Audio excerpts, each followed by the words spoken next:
I am writing this under an appreciable mental strain, since by tonight I shall be no more.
Penniless, and at the end of my supply of the drug which alone makes life endurable, I can bear the torture no longer, and shall cast myself from this garret window into the squalid street below. Do not think from my slavery to morphine that I am a weakling or a degenerate. When you have read these hastily scrawled pages, you may guess, though never fully realize, why it is that I must have forgetfulness or death.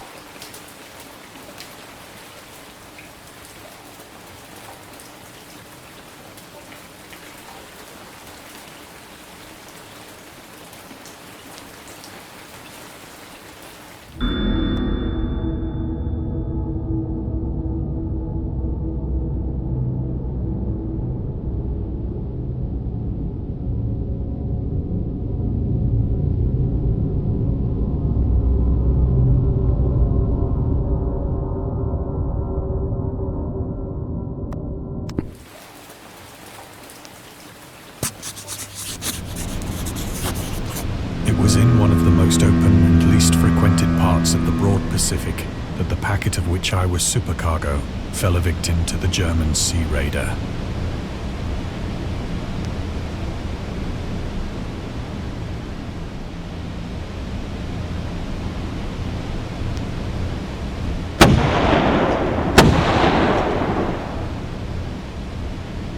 The Great War was then at its very beginning, and the ocean forces of the Hun had not completely sunk to their later degradation. So that our vessel was made a legitimate prize, whilst we of her crew were treated with all the fairness and consideration due us as naval prisoners.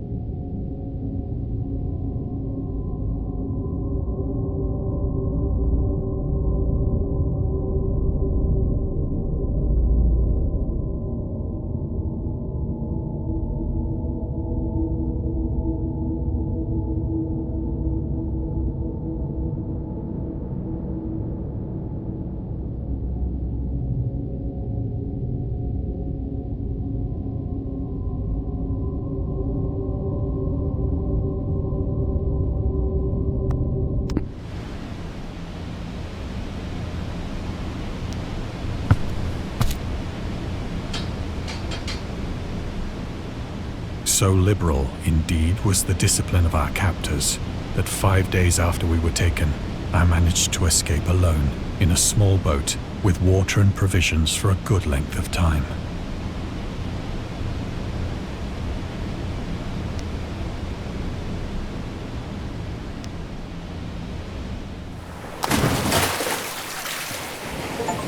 When I finally found myself adrift and free, I had but little idea of my surroundings. Never a competent navigator, I could only guess vaguely by the sun and stars that I was somewhat south of the equator. Of the longitude, I knew nothing, and no island or coastline was in sight.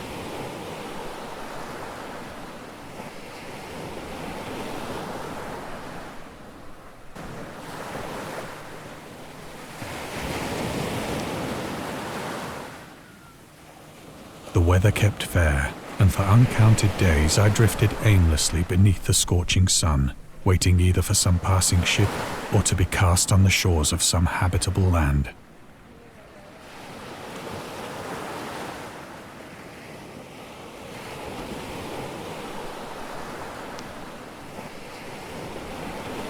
But neither ship nor land appeared, and I began to despair in my solitude upon the heaving vastness of unbroken blue. The change happened whilst I slept. Its details I shall never know, for my slumber, though troubled and dream-infested, was continuous.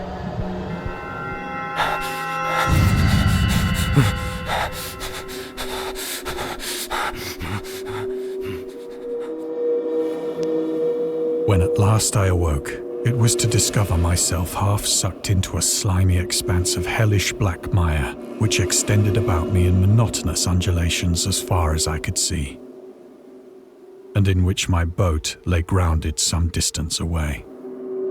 Though one might well imagine that my first sensation would be of wonder at so prodigious and unexpected a transformation of scenery, I was in reality more horrified than astonished. For there was in the air and in the rotting soil a sinister quality which chilled me to the very core. The region was putrid with the carcasses of decaying fish and of other less describable things which I saw protruding from the nasty mud of the unending plain. Perhaps I should not hope to convey in mere words the unutterable hideousness that can dwell in absolute silence and barren immensity. There was nothing within hearing, and nothing in sight, save a vast reach of black slime. Yet the very completeness of the stillness and the homogeneity of the landscape oppressed me with a nauseating fear.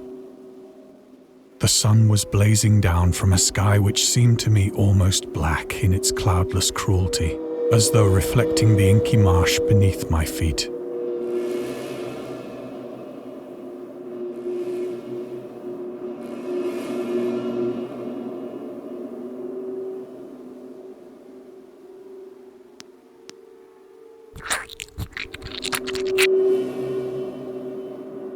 As I crawled into the stranded boat, I realized that only one theory could explain my position.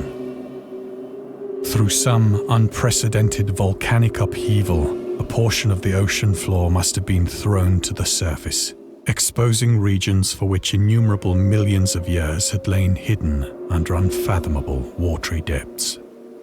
So great was the extent of the new land which had risen beneath me that I could not detect the faintest noise of the surging ocean, straining my ears as I might. Nor were there any seafowl to prey upon the dead things.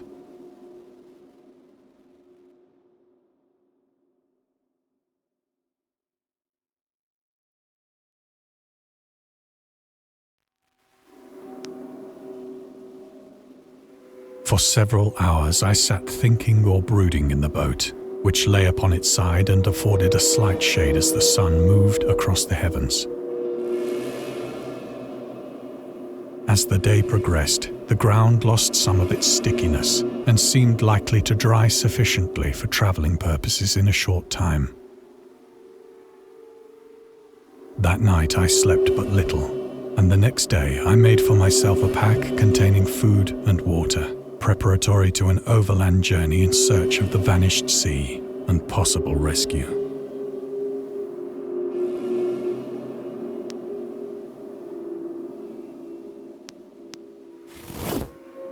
On the third morning, I found the soil dry enough to walk upon with ease. The odor of the fish was maddening, but I was too much concerned with graver things to mind so slight an evil, and set out boldly for an unknown goal.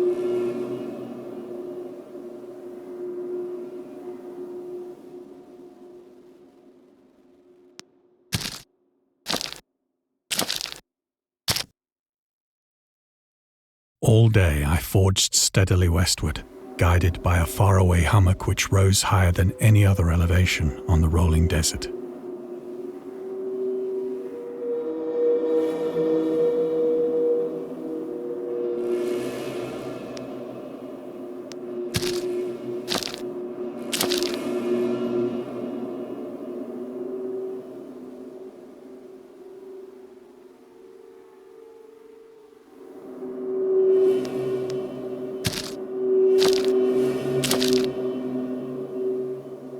That night, I encamped, and on the following day still travelled toward the hummock, though that object seemed scarcely nearer than when I had first espied it.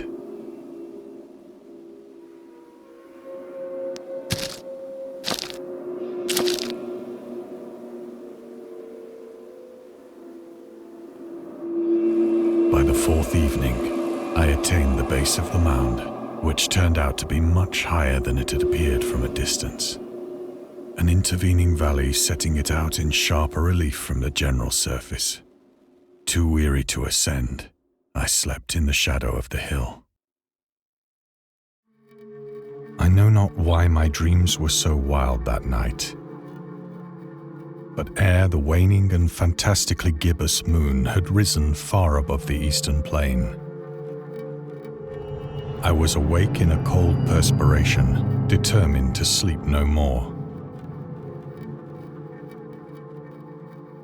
Such visions as I had experienced were too much for me to endure again, and in the glow of the moon I saw how unwise I had been to travel by day. Without the glare of the parching sun, my journey would have cost me less energy. Indeed, I now felt quite able to perform the ascent which had deterred me at sunset. Picking up my pack, I started for the crest of the eminence.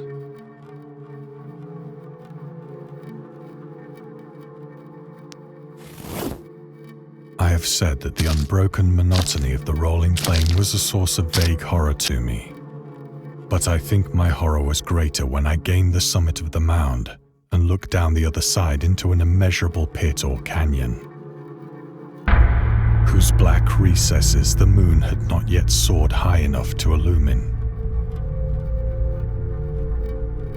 I felt myself on the edge of the world, peering over the rim into a fathomless chaos of eternal night. Through my terror ran curious reminiscences of Paradise Lost, and of Satan's hideous climb through the unfashioned realms of darkness. As the moon climbed higher in the sky, I began to see that the slopes of the valley were not quite so perpendicular as I had imagined.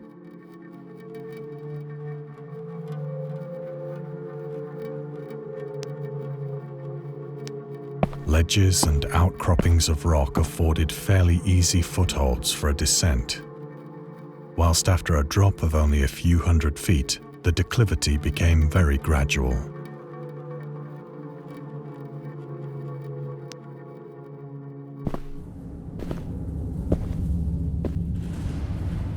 Urged on by an impulse which I cannot definitely analyze, I scrambled with difficulty down the rocks and stood on the gentler slope beneath, gazing into the Stygian deeps, where no light had yet penetrated. All at once, my attention was captured by a vast and singular object on the opposite slope, which rose steeply about 100 yards ahead of me, an object that gleamed whitely in the newly bestowed rays of the ascending moon.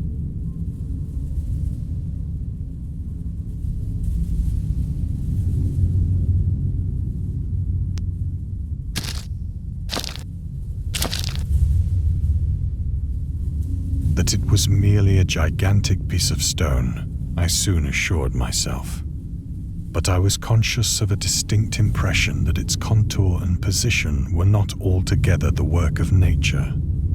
A closer scrutiny filled me with sensations I cannot express.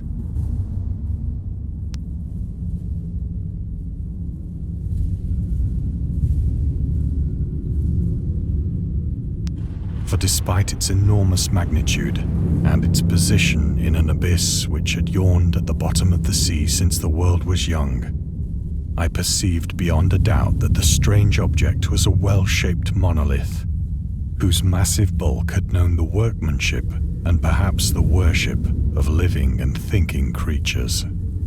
Dazed and frightened, yet not without a certain thrill of the scientist's or archaeologist's delight, I examined my surroundings more closely.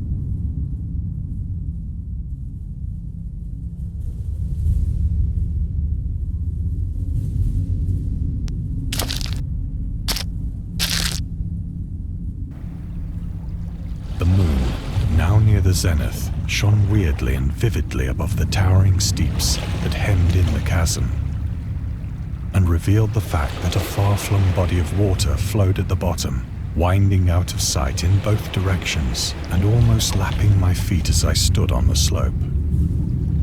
Across the chasm, the wavelets washed the base of the cyclopean monolith, on whose surface I could now trace both inscriptions and crude sculptures.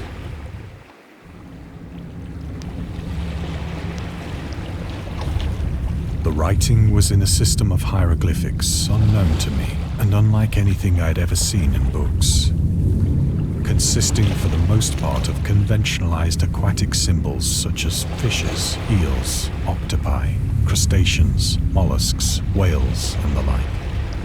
Several characters obviously represented marine things which are unknown to the modern world, but whose decomposing forms I had observed on the ocean-risen plain. It was the pictorial carving, however, that did most to hold me spellbound.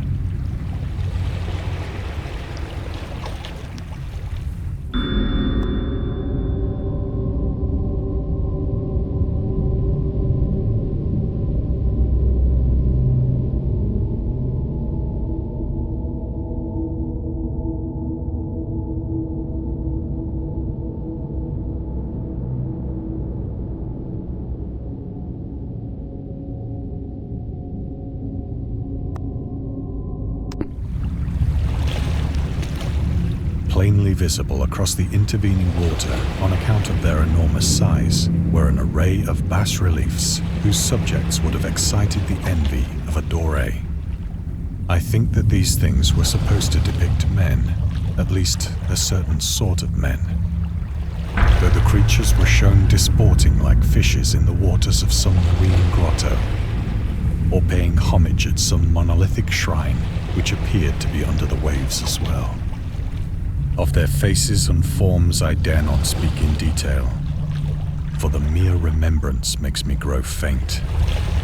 Grotesque beyond the imagination of a Poe or a Bulwer.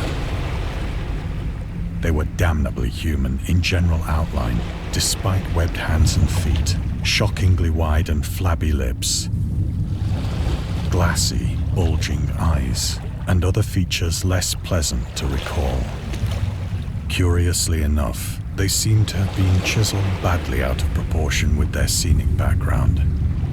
For one of the creatures was shown in the act of killing a whale, represented as but little larger than himself. I remarked, as I say, their grotesqueness and strange size, but in a moment decided that they were merely the imaginary gods of some primitive fishing or seafaring tribe. Some tribe whose last descendant had perished eras before the first ancestor of the Piltdown or Neanderthal man was born.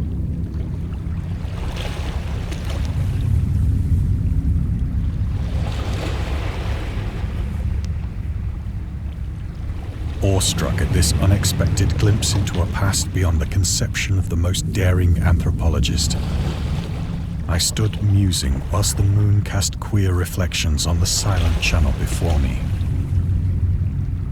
Then, suddenly, I saw it. With only a slight churning to mark its rise to the surface, the thing slid into view above the dark waters. demonic and loathsome.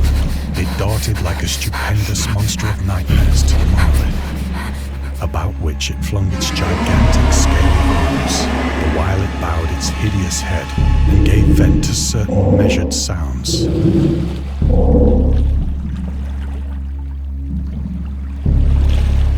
I think I went mad then. Of my frantic ascent of the sloping cliff and of my delirious journey back to the stranded boat, I remember little.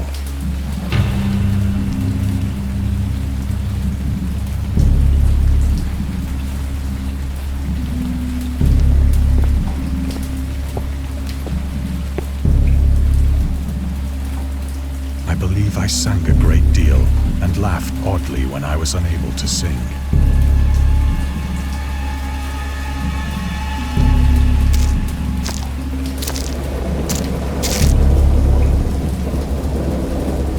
Indistinct recollections of a great storm sometime after I reached the boat.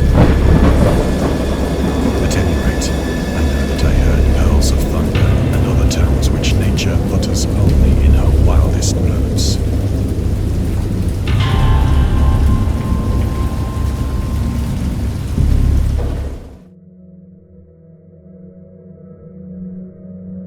When I came out of the shadows, I was in a San Francisco hospital. Brought thither by the captain of the American ship which had picked up my boat in mid-ocean. In my delirium, I had said much, but found that my words had been given scant attention.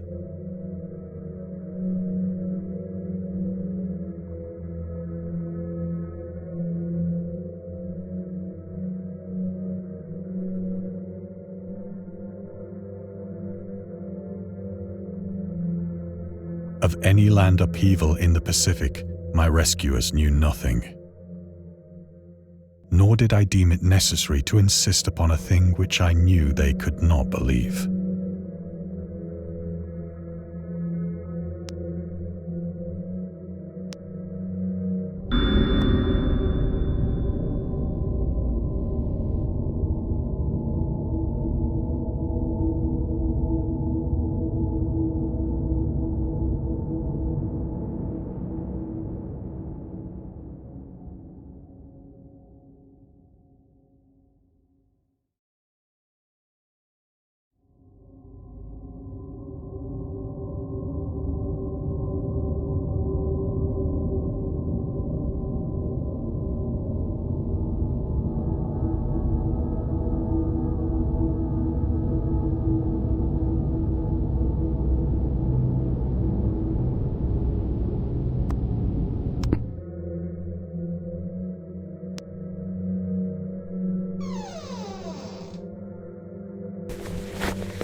Once I sought out a celebrated ethnologist and amused him with peculiar questions regarding the ancient Philistine legend of Dagon, the fish god.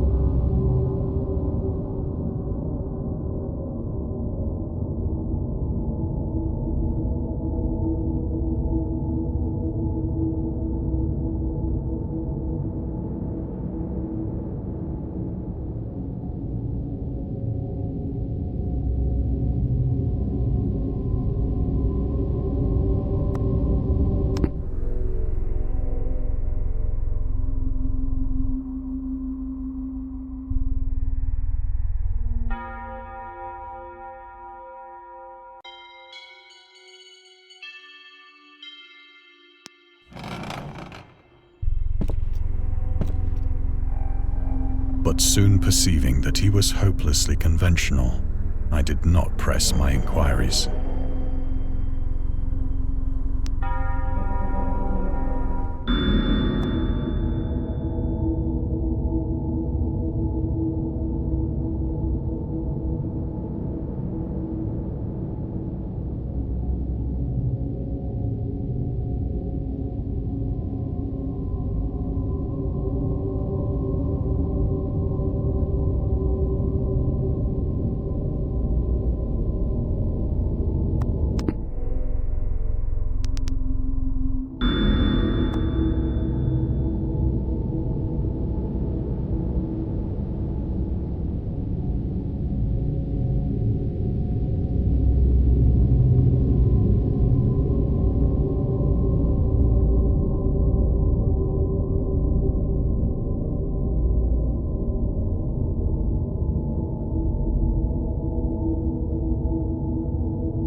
It is at night, especially when the moon is gibbous and waning, that I see the thing. I tried morphine.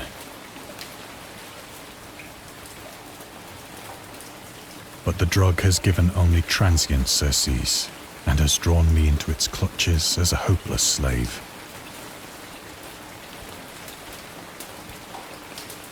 So now I am to end it all, having written a full account for the information or the contemptuous amusement of my fellow men.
Often, I ask myself if it could not all have been a pure phantasm.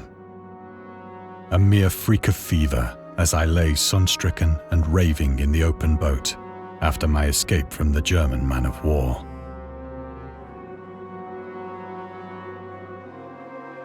This I ask myself, but ever does there come before me a hideously vivid vision in reply. I cannot think of the deep sea without shuddering at the nameless things that may at this very moment be crawling and floundering on its slimy bed, worshipping their ancient stone idols and carving their own detestable likenesses on submarine obelisks of water-soaked granite. I dream of a day when they may rise above the billows to drag down into their reeking talons the remnants of puny, war-exhausted mankind. Of a day when the land shall sink and the dark ocean shall ascend amidst universal pandemonium.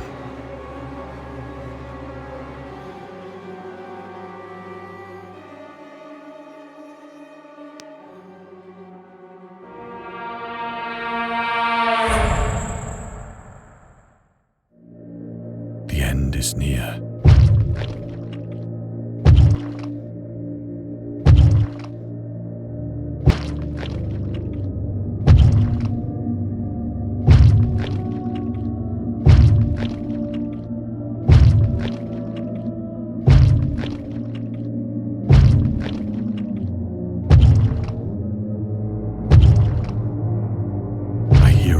At the door, as of some immense slippery body lumbering against it.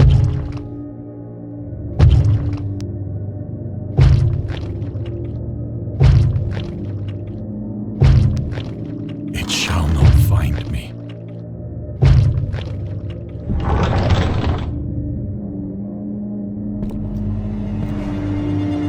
God, that hand!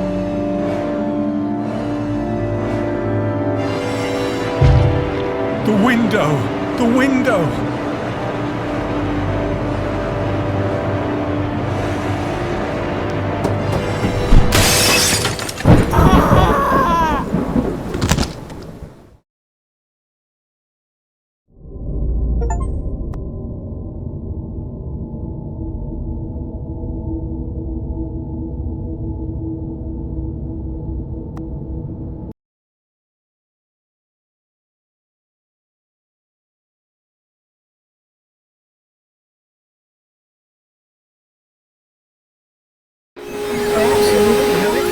And scary stories have been accompanying men for centuries. They have many faces and forms, but what is their purpose?